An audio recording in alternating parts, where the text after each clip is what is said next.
Dans l'épisode du jeudi 2 décembre 2021 de Demain nous appartient, les frères de Lizzie, Juliette Mabila, essaient de la dissuader de draguer Dorian, Ryan Hubé. Ils sont convaincus qu'elle va se prendre un mur. Au lycée, l'adolescente croise justement le jeune homme. Il l'aide pour faire ses maths et des élèves les observent en se moquant. Selon eux, Lizzie et Dorian sont très mal assortis. Ces derniers ne se laissent pas faire et les rembarrent sans ménagement. Il lui glisse d'ailleurs qu'il la trouve très bien telle qu'elle est. Lizzie rapporte cela à Jack, elle est ravie. Elle pense avoir une chance. Plus tard, Dorian lui propose une balade.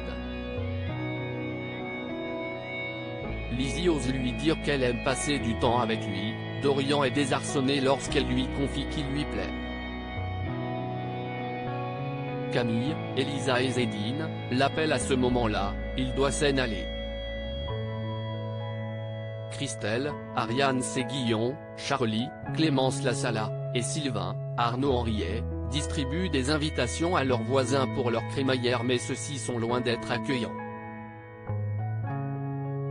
Peu découragés, ils s'achètent des vêtements très voyants pour la soirée. Charlie se moque d'eux.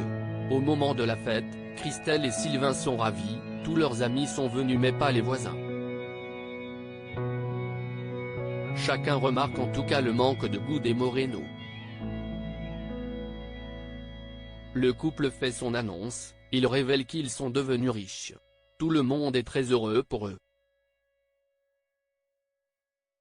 Raphaël découvre toute la vérité dans Demain nous appartient. Xavier, Charles Lelore, pose des questions à Chloé. Ingrid Chauvin, au sujet d'Alex, Alexandre Brasseur, elle est mal à l'aise.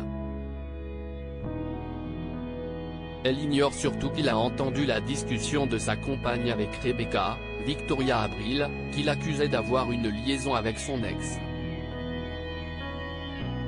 En parallèle, après s'être souvenu que c'est elle qui a tué Daniel pour protéger sa mère il y a 30 ans, Raphaël, Jennifer Loret, demande à ses parents toute la vérité. Il lui raconte que Rebecca, esselée parce que Sébastien avait beaucoup de travail, a pris Daniel comme amant. Quand elle a voulu stopper cette relation, le père de Xavier s'est montré violent, il a voulu la violer et la tuer. Raphaël qui était présente a alors défendu sa mère et a tué Daniel avec un tisonnier par accident.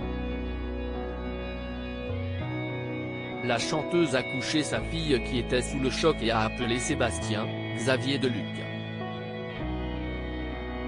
Celui-ci a déplacé le corps chez Daniel et l'a fait tomber de la fenêtre pour faire croire à un suicide.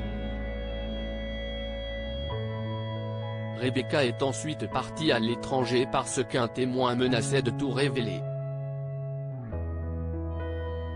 Celui-ci n'a rien dit toutes ces années car Sébastien l'a payé. Cet individu est mort il y a quelques semaines, ce qui a incité Rebecca à revenir pour enfin retrouver les siens. Raphaël est bouleversé, elle va voir Anna, Maud Baker.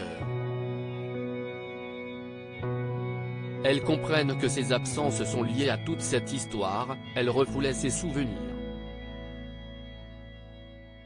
L'avocate voulait inconsciemment protéger Rebecca comme dans son enfance.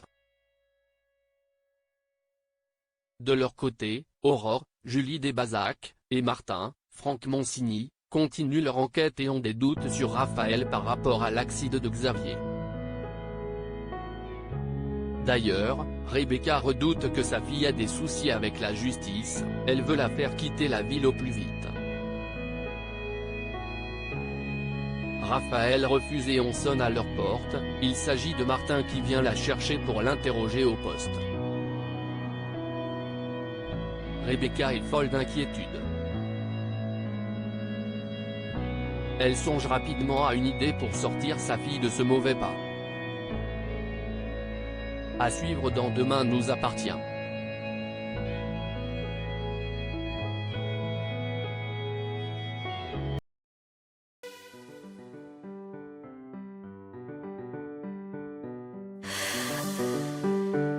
The